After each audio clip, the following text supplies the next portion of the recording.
focus of what I'm speaking about today. And this book was aimed particularly at student athletes, at students who play different sports, and sports plays a major part of their life, because I was one of those. Are there any of you in here that play sports? Football, basketball, track, tennis. Do any of you love those sports? A lot. Do any of you see yourselves going further in those sports? Right? Any of you plan to go college and play sports? Any of you plan to go pro and play sports? What sport do you play? Basketball, soccer, football, track. Any more football players? Who all plays football? Any defensive linemen? I was a defensive lineman. That's the best position of all of them. Defensive tackle. I went to college on a football scholarship. But coming up playing football, I noticed that a lot of young men, especially young black men who play sports, we're very good at this sport. We're very passionate about this sport. We put a lot of time and effort into this sport, but we don't put that time and effort into other areas. Anybody ever seen that? Right. Now, where I came from, I'm one of 6 kids. I came from an area that had a lot of poverty, a lot of crime. My dad was in and out of prison, a lot of drug problems. My brother's a felon. I came from an area where everything wasn't so good. But the one thing the kids seem to do very well is play sports, right? Even if the home situation bad, everything going bad, they can still play football.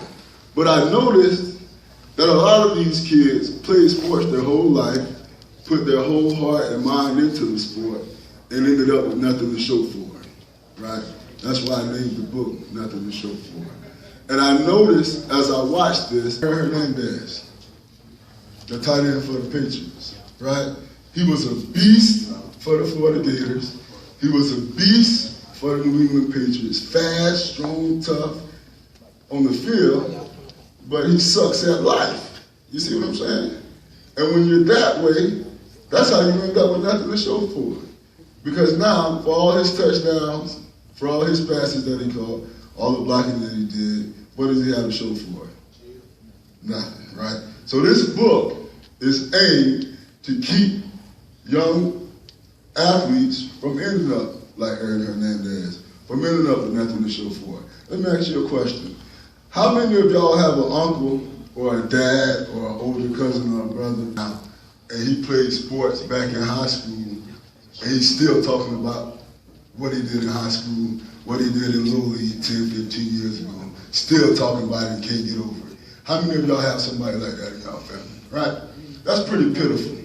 Because most of the time, not all the time, but most of the time, when you have a person like that who's still talking about what he did in high school, it's because he hasn't accomplished much else since then.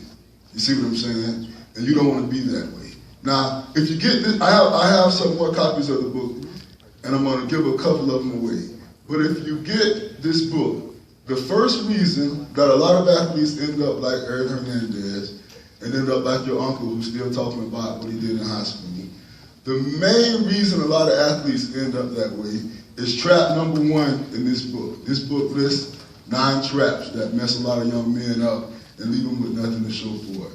The reason a lot of those guys end up that way is because they have no other purpose, no other identity, no other goals in life aside from sports, right? They don't have any other knowledge besides tackling. They don't have anything going on in their mind besides shoot 3-pointers. You see what I'm saying? They become completely wrapped up in their sports. So much so that if you ask them what's going on in the news or what's the president's wife's name, they wouldn't know. But if you ask them who won out of the Packers and the Ravens, they'll be able to tell you, right? Because their mind is so consumed with sports that that's the whole identity. Let me tell you this. A lot of these kids don't intentionally become that way, but the people around them make them that way, right? When I was growing up, I was a heck of a football player. I was a wrestler and a weightlifter. By the time I left high school, I was already benching 450 pounds.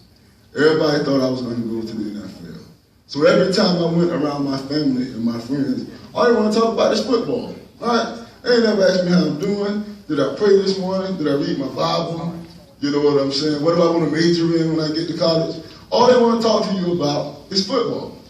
So they see you as nothing but an athlete. And you come to see yourself that way, right? You come to base your whole identity upon being an athlete. Now what happens when it's a person who was raised his whole life as an athlete, who views himself as an athlete, everyone around him views him as an athlete, and now he doesn't have that sport anymore because he can't play? What happens to him? Any ideas what's going to happen to him? What you think? Homeless? What? Said he's going to be homeless?